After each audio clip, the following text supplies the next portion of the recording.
Assalamu alaikum, dear students and friends. Welcome to my channel. Chemistry class 9 chapter number 1 fundamentals of chemistry में हमने पहला lecture done किया हुआ है। तो आज हम दूसरे लेक्चर के साथ जा रहे हैं। यहाँ पर सबसे पहले हम आज डेफिनेशन ऑफ केमिस्ट्री को देखेंगे, उसको समझेंगे और एग्जांपल्स के साथ उसको एलाबोरेट भी करेंगे। चलें डेफिनेशन ऑफ केमिस्ट्री को देखते हैं।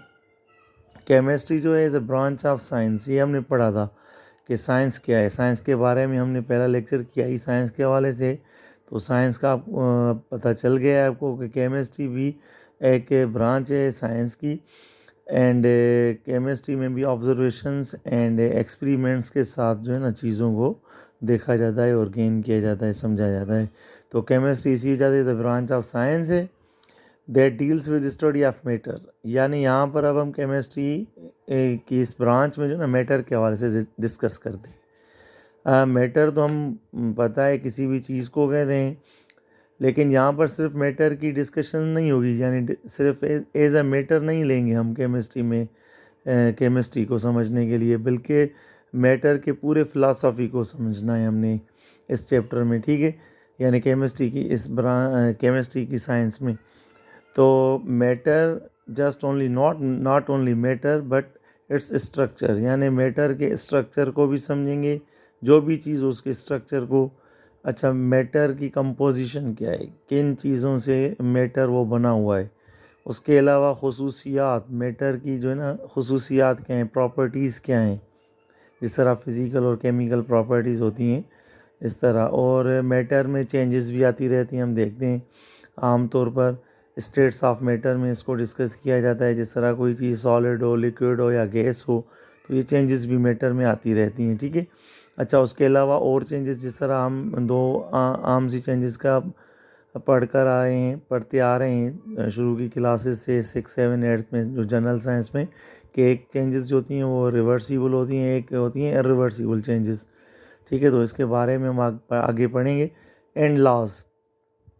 And laws that govern these changes, एंड वो कवानीन जिनके तहत ये चेंजेस आकर होती हैं, ठीक है। यानी इन मैटर में या इस मैटर में जो भी चेंजेस आकर होती हैं, तो उसके लिए कुछ रूल्स होते हैं, लॉज होते हैं, जिनके तहत वो चेंजेस आकर होती हैं। तो इस होल डेफिनेशन हमने फ़िलासफ़ी ऑफ मैटर को डिस्कस किया है कि केमिस्ट्री में मैटर को स्टडी करते हैं और उसकी बनावट, उसकी कंपोजिशन, ठीक है, और उसकी खुसूसियात, प्रॉपर्टीज़, चेंजेस, लॉज, ठीक है। तो जिस तरह हमने बताया कि भाई chemistry is a branch of science that deals with the study of matter, तो इसमें मैटर की अब हम अभी डेफिनेशन को देख रहे हैं कि मैटर है क्या। हम शुरू से ये भी पढ़ते आ रहे हैं कि मैटर जो है ना, एनी सब्सटेंस, हर वो चीज़ that has mass and occupies space, जो वज़न रखती हो और जगह रखती हो, ठीक है, जो कोई चीज़ जगह ले। अगर हम देखें यहाँ पर कि मेरे हाथ में जो एक कलम है या पेन है, अगर मैं इसको यहाँ पर रखता हूँ, तो ये जो कलम है ना, इसने इतनी सी जगह जो है ना वो घेरी हुई है, ये इतनी जगह घेर घेर रही है, ठीक है, ये कलम इतनी जगह घेर रहा है। और उसके अलावा जो हम बात कर रहे हैं कि इसको इसका मास हो, यानी इस पेन का भी कोई वज़न है अपने हिसाब से, भले फिर कम ही क्यों ना हो, लेकिन वज़न है ही। तो उस हिसाब से जो भी चीज़ है ना इस यूनिवर्स में, हमारे अर्थ क्रस्ट पे, वो सभी चीज़ें मैटर हैं, ठीक है। तो मैटर जो है ना, any substance that has mass and occupies space. चलें एग्जांपल्स देखें। जनरल में वाटर हम आमतौर पर यूज़ करते हैं, एक बुनियादी ज़िंदगी के लिए चीज़ है और हमारी जो है लाइफ इसी पर डिपेंडेंट है। तो इसका केमिकली फार्मूला, जो हम केमिस्ट्री में फार्मूलाज के साथ हर चीज़ को ज़ाहिर करते हैं, तो वाटर को केमिस्ट्री में हम H2O, यानी हाइड्रोजन और ऑक्सीजन की कॉम्बिनेशन में या कंपोजिशन में वाटर बना हुआ है, ठीक है। उसके अलावा टेबल साल्ट, जो हम घरेलू यानी घर में नमक इस्तेमाल करते हैं, तो उसको हम टेबल साल्ट कहते हैं। और इसका जो फार्मूला है केमिकल, वो है NaCl, सोडियम क्लोराइड।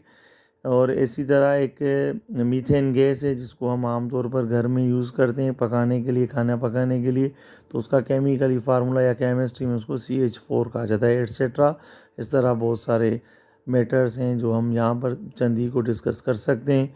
तो मैटर वो चीज़ है जो वज़न रखे और जगह घेर ले, और इसके अलावा केमिस्ट्री में उसी मैटर की स्टडी की जाती है। ठीक है, तो आगे चलते हैं, हम इसको आगे और क्लियर करते हैं। अच्छा, तो देखें बेटा, अभी हमने यहाँ पर मैटर के बाद स्टेट्स ऑफ मैटर की तरफ जाना है। तो यहाँ पर हमने H2O वाटर इसकी मिसाल ली हुई है यहाँ पर। तो देखिए यहाँ पर स्टेट्स ऑफ मैटर कॉमनली हम पढ़ते हैं सॉलिड, लिक्विड एंड गैस।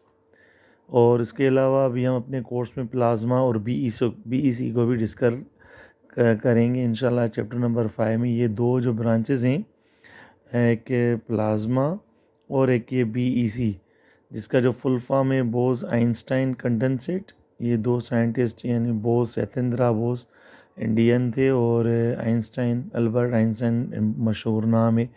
तो इन दोनों की सजेशन कोलाब्रेशन के साथ ये फिफ्थ स्टेट ऑफ मैटर जो है ना एग्जिस्ट हुई थी।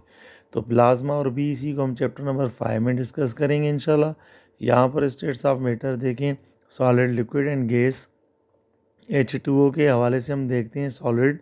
तो H2O की यानी वाटर की जो सॉलिड स्टेट होती है, आइस, यानी उसका जो टेम्परेचर यानी लोएस्ट टेम्परेचर हम देखते हैं, लो टेम्परेचर जो है 0 डिग्री सेंटीग्रेड पे जब हम वाटर को रखते हैं तो वो आइस में चेंज होता है, जो एक सॉलिड स्टेट है। इसके अलावा और भी सॉलिड मैटर्स हैं, जिस तरह टेबल ले लें, मेरे पास ये पेन है, या जिस पेज पे मैं लिख रहा हूँ यहाँ पर, वो भी एक सॉलिड स्टेट में है। इसी तरह से H2O की लिक्विड स्टेट देखें तो वो ऑलरेडी वाटर में ही होता है। ठीक है, लिक्विड स्टेट ये इसकी। एंड गैशियस स्टेट, ठीक है। तो gas state, third state of matter commonly हम देखते हैं, जो 100 डिग्री सेंटीग्रेड पर जब हम वाटर को बॉयल करते हैं तो वो गैस में चेंज यानी स्टीम में चेंज हो जाता है। उसके अलावा आगे देखिए, हम मैटर के हवाले से जो डेफिनेशन में हमने पढ़ा था कि हम मैटर के स्ट्रक्चर को डिस्कस करते हैं, तो इसी में हम वाटर को ले लेते हैं। वाटर का जो स्ट्रक्चर होता है वो कोवेलेंटली बॉन्डेड होता है, यानी इसमें जो हाइड्रोजन के 2 एटम्स हैं और ऑक्सीजन का 1 एटम है, तो वो कोवेलेंटली बॉन्डेड होते हैं, कोवेलेंटली कंपोज्ड होते हैं। जिसमें हम देख रहे हैं 2 एटम्स ऑफ हाइड्रोजन है और 1 एटम ऑक्सीजन, ये कोवेलेंटली बॉन्डेड होकर वाटर का स्ट्रक्चर बना रहे हैं। इसी तरह कंपोजिशन की बात कर लें अगर, तो हमने देखा है वाटर, एक वाटर मॉलिक्यूल में या सब्सटेंसेस में टोटल 3 एटम्स होते हैं। 2 हाइड्रोजन के एटम होते हैं और 1 ऑक्सीजन का एटम होता है। तो ये तीनों मिलकर जो है एक वाटर सब्सटेंस या मॉलिक्यूल उसका क्रिएट करते हैं।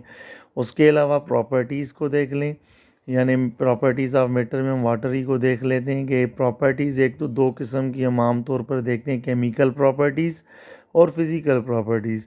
केमिकल प्रॉपर्टीज़ में इस तरह होता है जी कि 2 चीज़ें, 3 चीज़ें, यानी हमने तो यहाँ पर A B मिसाल दी हुई है कि भाई 2 चीज़ें मिल रही हैं, 2 से ज़्यादा भी हो सकती हैं। तो एक नई चीज़ बना रहे हैं, दो चीज़ें मिलकर C एक नई चीज़ बन गई। यानी एक स्टेट से जो ना 2 चीज़ें एक स्टेट में थी और तीसरी जो यानी जो नई चीज़ मिली वो एक अलग स्टेट में थी। तो ये केमिकल चेंजेस होकर उसमें से जो ना तीसरी नई चीज़ हमें मिली है।